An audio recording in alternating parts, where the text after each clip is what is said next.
up? It's Way Up with Angela Yee, and this is really way up, right? We had Kiyomi McMillan here. How are you? I'm good. How are you? I'm good. And by the way, one of the biggest high school basketball players. So how are you feeling today? I'm feeling good. I'm ready for the interview. I'm ready. You're not nervous, are you? No, I was preparing before I got here. How do you prepare for this? I'm just curious. I was looking over the notes I had, and I was just like going over them in my head. You're just like me. Yeah. That's what I do. I over-prepare for everything. You didn't look at lip service, right? What's that? Oh, never mind. All right. And your parents are here with you? Yeah. So both your parents were coaches, or still are. You guys are still coaches. Okay. So was there ever any pressure for you as a kid, like to play basketball, or you just enjoyed it? No, not really. They told me that I was on the side. I would just like try and like get into practice and stuff. And I'm like a little kid, so they're not really taking me seriously. But they saw as like when I started school that I really actually wanted to do it. Mm-hmm. So. That's cute. You're so little, too. When I was watching some of your highlight tapes of you in, like, the first grade, playing against people who were way bigger than you, how do you think something like that shaped your game? It definitely challenged me a lot because I know there was no other kid like my age doing that at all. So that stood me out from everybody else. Mm-hmm. Did the kids used to get mad? Because sometimes it could be frustrating for them. They're like, why can't we stop this little girl? I think some of them did, maybe. But I would never know. Really, I think they were just shocked that I was actually on the court actually doing something because they're like, this little kid's on the court. And then I know the coaches definitely were mad. I don't know how much the players were, but the coaches were. And as far as regulations, for you to be so young, playing with people who were like 6 years older than you, did rules have to change? Because I know that's not something that normally happens. I don't think they did. I think it was still the same because, I don't think anything was different for me. And what about your education at a time like that? While you're playing sports, that takes a lot of dedication, right? So when it comes to the books, what kind of student are you? I get A's and B's. I'm working on straight A's. A's and B's. Overachiever. What's your favorite subject? I would say math. That's one of my favorites. Oh, okay. Yeah. I like that. Yeah. Listen, math is one of the most important topics, but I feel like I always was good at math, but I didn't enjoy it so much. So that's good that you actually like it. Yeah. I'm in personal finance right now. It's an interesting class. Wow, you have a personal finance class? Yeah. So what kind of things are you learning? Right now we're doing taxes. We have like this simulator thing where we're supposed to be like a college student. We have to pay our rent, buy not groceries. Playing with you? No, they are not. It make you appreciate your parents. Okay, rent, groceries, what else? I think like the energy bill, there's other stuff. It reminds you like to turn off the lights when you're not in the room. Yeah, okay, like turn off the TV.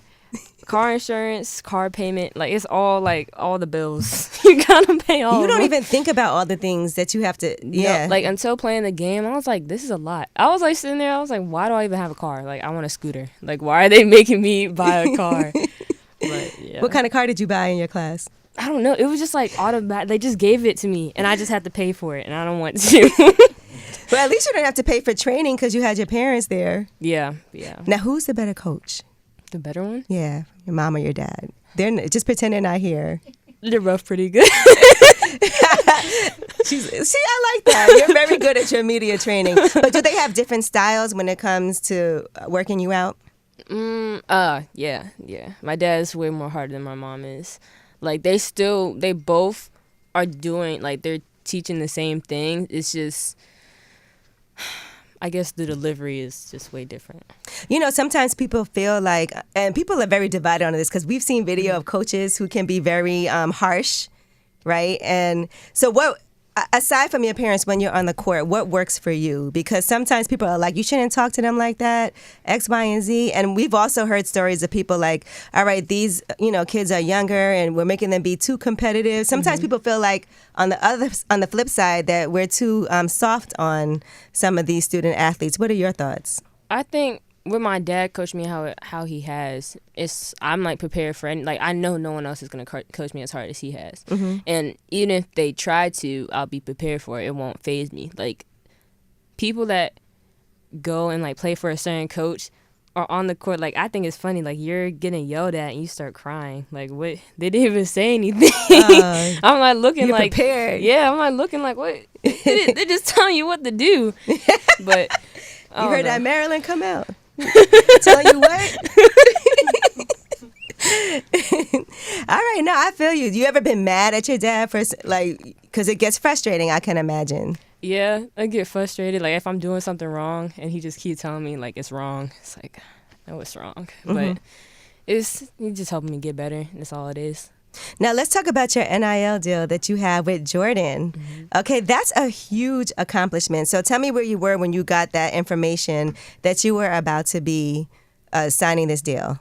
I was at home on the couch. I was just at home chilling. And I saw, like, the DM come up. I was like, I don't know. I had to show my dad. 'Cause I really didn't. I didn't think it was real. A DM? Okay. Yeah. But I really didn't think it was real. So I showed them, and they, like, investigated on it, and they're like, it's, like, the real thing. Wow, that must have felt amazing. Yeah, it was. You know, for the Jordan brand, because you were the youngest, right, athlete, the first youngest athlete to sign an NIL deal with the Jordan brand. Yeah, I'm the first high school athlete to do it. And it's like, that's really big because no one else has ever done that before. Right, male or female. Huge. So, yeah. Let's put some respect on that. All right, and so what process happened after that? So you got the DM, your parents did some investigation, they saw that it was real, then what happened? We might have just called the people that had DM'd me after that, and, like, because they wanted to do a meeting, like, I think it was like a couple of days or maybe like a week after. We got a meeting, we, like, saw each other face to face, and they, I guess, just talked about everything. But that's just how it went down. It wasn't like anything like spectacular. It just kind of just happened. That is spectacular. Did you know what you wanted before you went to the meeting? Did you huddle up and be like, okay, I want to make sure, you know, I put this in there. I want to make sure, because I know I saw you said you want to get your own sneaker one day too, you know, as well. Did you have those conversations, or you're like, I'll wait? No, kind of just waited and just, like, kind of saw what they had to say, because I think my parents were the ones asking most of the questions. Kind of, like, sitting there like, it's like, like, what am I even supposed to say to that? Like, that's incredible. How does that affect where you want to go to college? Because I know now is the time that you've been, we're seeing a lot of information about schools that want you to go there. We see every time you go visit a school or you're about to, it's big news. Does that affect that at all when you think about where you want to go to school? Oh, no, it doesn't at all. I'm still going to choose the school off of the trust I have with the coach and the team. So it doesn't affect it at all. I'm free to go wherever I want to. Now, we talk about how, because NIL deals are still a fairly new thing, and I think it's a great positive thing, right, that's happening, because sometimes people will skip going to college just to go straight to the league because they want to make sure they're getting that money. But so for the women, you can't do that. That's only for the guys. Right. So for the women, you have to be a certain age. So basically just graduate before you can go to the league. Graduate from college? Oh, so you have to go to college? Yeah, you have to. That's 4 years or just 2? It's an age thing, but for me, I'll have to go all 4 years. Okay. All right, so that was never a choice anyway, because I know, because now it actually levels it out, because you're like, some people also are like, I might make more money, because we've seen, you know, some athletes also saying that they make more money from these NIL deals than they do from their WNBA contracts. And that's a conversation too, and it feels like that's changing, because the WNBA is really exciting right now. I know I go to the New York Liberty games. Oh yeah, I went to one of the playoff games this year. That was really cool, because it was my first WNBA game, and I thought that was really cool to be there and get to watch. Oh, so you would want to play for the New York Liberty? I didn't say We're just that. trying to prep you early now. What team is your team then? I would say the Mystics, just because it's back home. Okay. So. We're not going to try to make you not be able to go back home after me. So did you see a change in the audience, like from, you know, for you playing, people coming out to just see you, like at Life Center Academy in Burlington, New Jersey?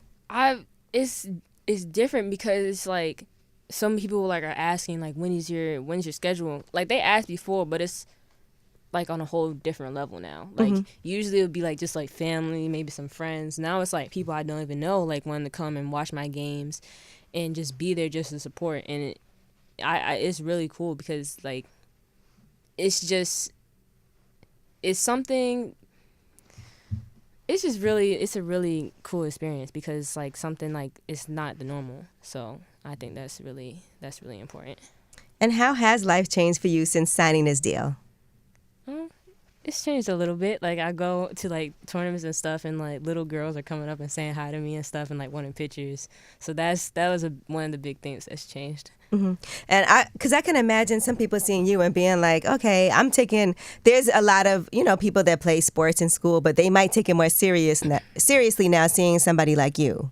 Yeah, so at my school, we go K through 12. So it's like some of the little kids, they like really look up to me. Like the little girls that play on the middle school team in my school, they really are paying attention to what I'm doing. Mm-hmm. And like, they're looking up to me and looking for someone like to teach them certain things. So that's like really important because they see me as a role model, and I think like the things that I do like impacts how they think or what they do. Now I want to ask you this, as somebody who's in radio, what are you listening to? Like what kind of music and what artists are your favorites right now? I don't really listen to music a whole bunch. I like Alicia Keys and Missy Elliott just because they're different and they're creative, and that's kind of like how I play, is like different and creative, so that's why I like them. You're like grown. I thought you was a teenager. Do you know where you want to go to school yet? Not yet, no. I'm still trying to narrow down my list. I've been on 5 official visits out of my 7, so. Okay, so if you had to tell everybody listening, I know there's coaches and people trying to recruit you. Mm-hmm. What are things that you're looking for when you're trying to make that decision? Definitely a school or like a team that when I get there, they'll allow me to actually be me. Like I don't want to go somewhere and I'm being forced to change who I am when I've worked so hard to get where I am. Mm-hmm. So that's really, I just want to go somewhere and be able to play like how I play. You think that when you go as a freshman, right, are you going to have to like pay your dues? I don't know how that's going to work. Do you think they're going to feel like or right off and running? I think it'll be like, you're recruiting me for a reason. Like I'm not, come on. Like, you know what this is. We're trying to win. Yeah. Like you're not just going to recruit me for no reason. It just like, what, this is going to sit on the bench? That doesn't make sense. No, absolutely not. Yeah. So. And I know that people are going to be coming to the games just to see you. Who are some people that have reached out to you that's been exciting for you? I'll say one person that I met in person was Kevin Durant. He knew who I was. I was like, oh my gosh, that's so cool. What did he say to you? So we're at dinner and I was talking to a guy named Shamgod. I think he's from New York. Mm-hmm. So I was talking to him and like a tall dude just come walking behind me. So like I think they were doing it was like summer league. Mm-hmm. So like a whole bunch of NBA players are there, and tall dude comes behind me, and I like look up, and I can't see because it's dark. So I'm like looking, and the guy has on a hat. He turns around. I had to look way up. He was really tall, and it was Kevin Durant. I was like, oh my gosh, Dad! Like I almost walked away because I was like, there's no way he's just standing here, like just standing here. So then when he saw me, he was like, oh, yeah, I know who you are. I was like, no way. No way. Did you ask for a picture at least? No, I couldn't. I was still starstruck. Those are times that later on you're like, man, I should have asked for a picture. Yeah, I was like, oh my gosh. But you're going to run into him again. I hope so. No, you definitely will. Because I feel like now a lot more people are going to the games and stuff like that too. Mm-hmm. And so, that's exciting. Well, I'm definitely paying attention to you and looking to see where you're going to end up. I hope that after these 4 years, you're going to be playing for the New York Liberty. No, seriously, it's a nice, quick drive, from home. And I'm excited about the fact that just even talking to you, just seeing what your interests are outside of basketball. Because those are also things that you have to think about. And the fact that you're interested in personal finance, that shows me that not only when you get all this money, you're also going to be able to control and manage that too. That was a really important part. Like, I really want to take that class. My dad really wanted me to take it too. Because another class I'm taking is public speaking for, like, doing speeches and stuff. But all the classes I'm trying to take now is to help me later in my future. So we're really, like... everything we do is for a reason, so it's going to help me in the long run. See, I like that. You see what can happen when parents are involved, like super involved in their kids' lives. It really does make such a difference. You know, were they ever apprehensive about anything when they first saw your talent and skill as a kid? Because, you know, that is a lot of dedication and hard work to be in the space that you're in right now. Wait, can you say? Like, were there ever any things that they felt like a little concerned or nervous about for you as their little girl? And I know you have brothers and sisters too, right? Yeah. Do any of them play basketball? Oh, they're starting to. The second oldest, she just started high school. She's kind of getting into it a little bit. But the youngest, she's like starting a little bit like the like practice and stuff with my other sister, but nothing like. They're not better than you, is what you're gonna say. Oh, absolutely not. And they know it. They know it. I mean, for people to understand the dedication that it takes, I was watching Steph Curry's documentary. I don't know if you saw that. I know what you're talking about. But how much work that, like, it's nonstop of. What was one thing that you had to practice the most to get really good at? Because I saw him taking all those different shots. That's why he's known for his threes. And people are also talking about you changing the trajectory of women's basketball, too. So what were some things that you really had to work on? I think, you know, some things might come more naturally to you, but what was the hardest part for you? Oh, the hardest part? I don't even know what the hardest part was. I would say the thing that I practiced the most was... Actually, I can't even say that because that's too much. I don't want to give it away too much. Uh-oh. But some secrets? Some secret sauce? Yeah, a little bit. But, like, definitely, like, the basics because that helps me, like, create... Like, the basics is what you need to create all the other moves that I do. So, like... Let's say like a crossover, for example, that turns into all types of different combinations, different moves. So I would say like just really the basics is what I worked on the most. That's how you break those ankles afterward. All right. Well, listen, thank you so much. I'm really excited that you came through. I'm just excited for people to see this interview because you are so impressive. Thank you so much. You know, and I just love the fact that we did not talk about just basketball, but you talked about finance, you talked about public speaking and other things that you're interested in outside of that. That's going to mean you're going to be well-rounded, not just a player, but a person. Thank you. Thank you so much. I really appreciate that. And I bet my parents do too. Well, thank you so much for coming through. And we're going to keep on following up with you. And I cannot wait to see where you decide to go to school. And I know that school can't wait to find out either. Does anybody have an edge? They don't know. They probably do. They don't know yet, though. All right. All right. Well, thank you so much for coming through. It's Way Up with Angela Yee.